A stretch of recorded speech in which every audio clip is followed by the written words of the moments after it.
Hello दोस्तों, स्वागत है आप सबका आपके अपने YouTube चैनल जॉर्डन्स एकेडमी पर। और मैं हूं आप सबका अपना जॉर्डन सर, और एक बार फिर से आप सबके सामने लेकर हाजिर हूं अपने एक नई वीडियो लेक्चर के साथ। और जैसा कि आप हमारे स्क्रीन पर देख रहे होंगे, लिखा हुआ है संघ प्लेटीहेल्मिंथीज। ठीक है दोस्तों, उम्मीद करता हूं कि इससे पिछले वीडियोस जो कि हम संघों के लगातार डाल रहे हैं, पूरी फेरा हो चुका है, सीलेंट्रेटा हो चुका है, जिसको हम लोग निडेरिया भी कहते हैं। और इसके बाद मैंने अब इससे पिछले वीडियो लेक्चर में आपको टीनोफोरा भी समझा दिया था। और आज इस वीडियो लेक्चर में हम और आप बात करेंगे संघ प्लेटीहेल्मिंथीज के बारे में, फाइलम प्लेटीहेल्मिंथीज के बारे में। कोई बहुत बड़ा फाइलम नहीं है, बहुत छोटा सा है, और इंपॉर्टेंट पॉइंट्स सभी मैंने एक साथ ले लिए हैं। जितने भी पॉइंट्स एनसीईआरटी के हो सकते हैं वो सभी पॉइंट्स यहां पे हैं, और उससे हटके भी कुछ संभव पॉइंट्स यहां पर आपके सामने मैं लेकर आया हूं। तो बिना देर करे अपने वीडियो को स्टार्ट करते हैं। अगर वीडियो अच्छा लगता है तो प्लीज चैनल को सब्सक्राइब कर लीजिए और वीडियोस को लाइक किया करिए। चलिए शुरू करते हैं। तो लिखा है दोस्तों संघ प्लेटीहेल्मिंथीज। ठीक है, तो इसमें कुछ पॉइंट्स हैं, जैसे सामान्य नाम। ठीक है, कि जो प्लेटीहेल्मिंथीज के जो जीव होते हैं इन्हें नॉर्मली हम क्या कहते हैं।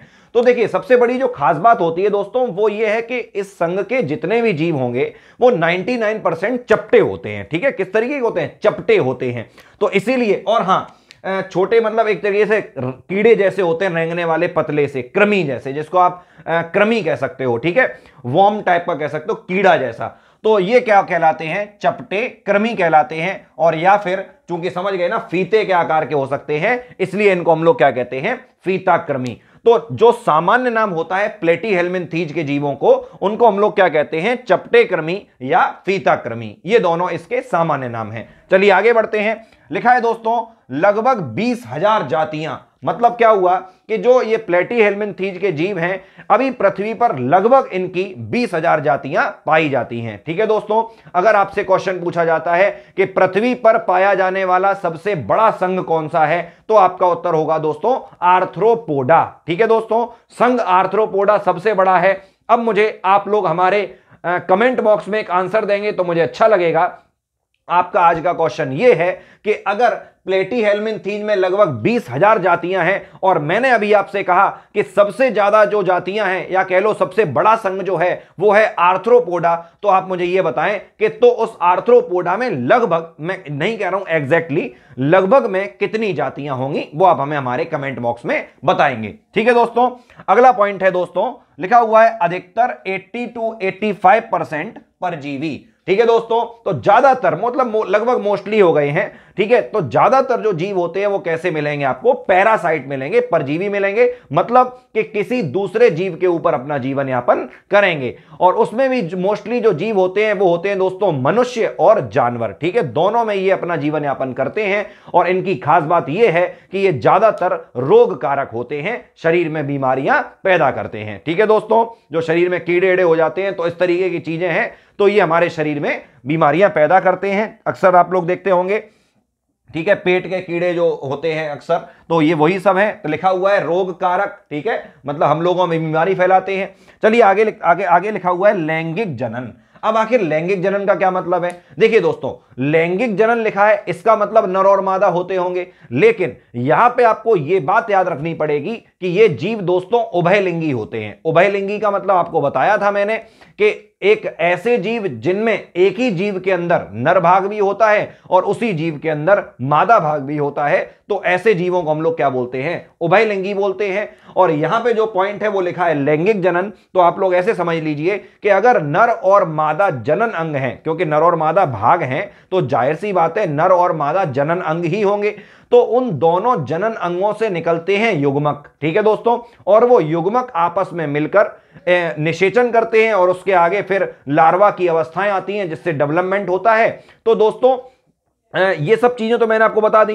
तो इस प्रोसेस को क्या बोलते हैं? निषेचन बोलते हैं। तो जो नर और मादा आपस में मिलते हैं उसको बोलते हैं युग्मक संलयन। मतलब नर और मादा के जो युग्मक मिलते हैं आपस में, उस प्रोसेस को बोलते हैं युग्मक संलयन। तो आप ऐसे याद करिए कि इसमें लैंगिक जनन किस प्रक्रिया के द्वारा होता है, तो यहां पे आंसर क्या हो जाएगा? युग्मक संलयन। तो युग्मक संलयन के द्वारा इसमें लैंगिक जनन होता है। उम्मीद है दोस्तों क्लियर हो गई होंगी बातें। चलिए आगे बढ़ते हैं। लिखा है अलैंगिक जनन। तो अलैंगिक जनन किसके द्वारा होगा दोस्तों? तो याद रखें कि इनमें कुछ जातियों में अलैंगिक जनन विखंडन के द्वारा हो जाता है, कि मतलब एक जीव एक दो या दो से ज्यादा जीवों में डिवाइड हो सकता है, इसको बोलते हैं विखंडन। और दूसरी बात यह कि यह भी देखा गया है कि कुछ प्लेटीहेल्मिन्थीज के जीवों में एक प्रोसेस आप लोगों ने सुनी होगी, पुनरुद्भवन। ठीक है, पुनरुद्भवन। पुनरुद्भवन मतलब ये कि जो शरीर के अंग होते हैं उनमें अतिरिक्त वृद्धि करके शरीर का निर्माण करना या नई कोशिकाओं को विकसित करना क्या कहलाता है? पुनरुद्भवन कहलाता है। ठीक है दोस्तों, इसकी एक पुनरुद्भवन की एक परिभाषा यह भी हो सकती है कि जो जीव होता है, जैसे मान लीजिए मैं आपको एग्जांपल दे रहा हूं, जैसे छिपकली होती है, तो छिपकली की पूंछ अगर टूट जाए तो वो कुछ दिनों में अपने आप निकल आती है। तो इस तरह से जो अपने आप धीमे धीमे कोशिकाएं बनने के साथ ही पूरा अंग बन जाता है, तो इसी प्रोसेस को हम लोग क्या बोलते हैं?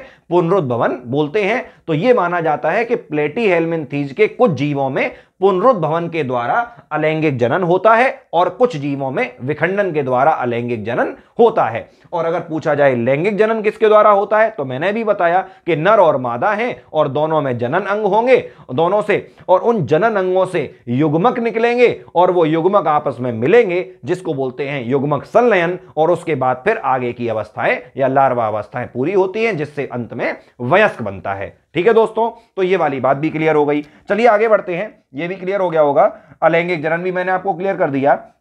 लिखा हुआ है शरीर अधिकतर त्रिस्तरीय, मतलब यह हुआ कि जो शरीर होता है वो 3 स्तरों का बना होता है। हम लोगों का शरीर भी तो 3 स्तरों का बना हुआ है। जो शरीर के स्तर हैं, जो ऊपर का स्तर है, वो कितने हैं? 3 स्तर। इसी तरीके से इसमें भी क्या होता है कि शरीर के 3 स्तर होते हैं। उम्मीद है दोस्तों बातें क्लियर हो रही होंगी। चलिए आगे बढ़ते हैं, इसी तरीके से लगे रहिए, समझ में आता रहेगा। एक एक चीज लिखा है उभयलिंगी। अभी अभी मैंने आपको समझाया था कि उभयलिंगी का मतलब यह हुआ कि जीव तो एक ही होगा, उसी एक जीव के अंदर नर जनन अंग भी होंगे और उसी एक जीव के अंदर मादा जनन अंग भी होंगे। ठीक है दोस्तों, चलिए आगे बढ़ते हैं। लिखा है दोस्तों अधिकतम लंबाई 2 फीट। सोचिए जरा कि अधिकतर इसका जो कीड़ा होता है, जो कृमि होता है, वो 2 फीट लंबा तक हो सकता है। यह है इसकी अधिकतम लंबाई। ठीक है दोस्तों, ये इतने पॉइंट्स उम्मीद है क्लियर है, और उम्मीद है कि अब अगर आपने ये वीडियो देख लिया है तो शायद मुश्किल है कि क्वेश्चन गलत हो, लगभग क्वेश्चन आप इसके बारे में कर पाएंगे, और उम्मीद है सामान्य बातें मैं आपको इसके बारे में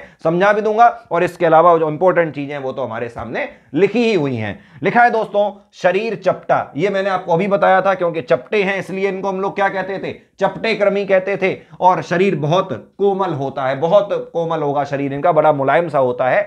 अगला पॉइंट लिखा है दोस्तों अगुहीय, मतलब कि जो शरीर की देह गुहा होती है, जो शरीर की गुहा होती है, जो जैसे हमारा शरीर होता है इसके अंदर एक गुहा पाई जाती है, तो इन जीवों में शरीर के अंदर कोई भी गुहा नहीं होती है। ठीक है दोस्तों, साफ साफ लिखा है अगुहीय। ठीक है, गुहा या प्रगुहा नहीं होगी। आगे बढ़ते हैं, लिखा है दोस्तों द्विपार्श्व सममित। अब ये देखिए द्विपार्श्व सममित, उम्मीद है कि आपने हमारा टीनोफोरा वाला वीडियो देख लिया होगा। ठीक है, अब वहां पे मैंने समझाया है कि सममिति के आधार पर जीव 3 टाइप के होते हैं।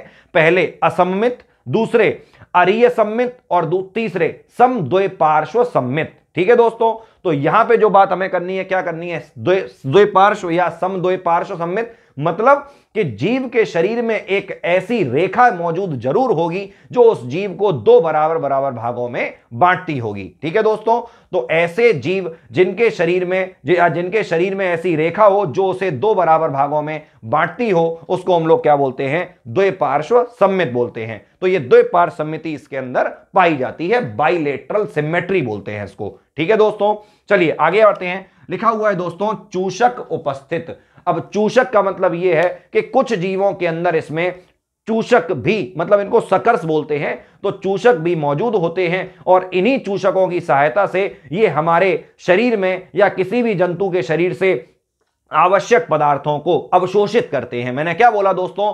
अवशोषित करते हैं। मतलब यह हुआ कि ज्यादातर जीवों में ऐसा नहीं है कि जैसे हम लोगों में खाना खाया फिर वो पचाया, इस तरीके से बड़ी लंबी प्रोसेस है पाचन की। इसमें सीधी प्रोसेस है कि ये अपने शरीर के ऊपर लगे हुए चूषकों से सीधा उसके शरीर की जो आवश्यक पदार्थ है उन्हें क्या करेंगे? अवशोषित कर लेंगे, उन्हें आपस सीधी बात करें तो सोख लेंगे अपने अंदर। ठीक है दोस्तों, क्लियर हो गई होगी बात। आगे लिखा है दोस्तों परासरण नियमन। परासरण नियमन का मतलब यह हुआ कि जो शरीर से बाहर या अंदर जो पदार्थ आते जाते रहते हैं उनको बोलते हैं परासरण, मतलब सांद्रता के रूप में जो भी बॉडी से पार्टिकल अंदर गए या अंदर से बाहर आए। और इसमें भी आप कह सकते हो तथा उत्सर्जन, उत्सर्जन मतलब कि जो वेस्ट मैटर है उन्हें शरीर से बाहर निकालना। मेन चीज समझिए कि शरीर के अंदर पदार्थों का आना या शरीर के अंदर से पदार्थों का जाना जिन कोशिकाओं के द्वारा किया जाता है उन कोशिकाओं को कहते हैं ज्वाला कोशिकाएं। ठीक है दोस्तों, तो स्पेशल टाइप की कोशिकाएं होती हैं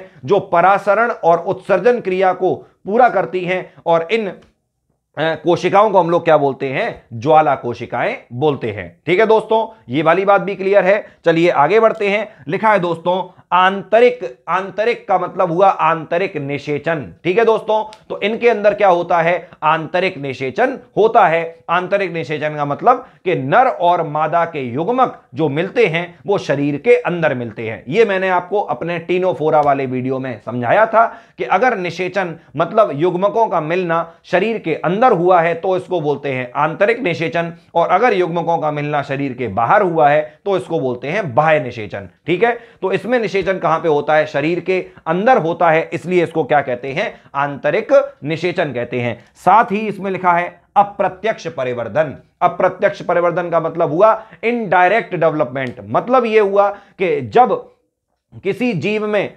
मतलब युग्मकों के संलयन के बाद, मैंने अभी बोला कि युग्मक मिलने के बाद लार्वा अवस्थाएं आती हैं। ठीक है, क्या बोला, लार्वा अवस्थाएं आती हैं, उसके बाद वयस्क का निर्माण होता है।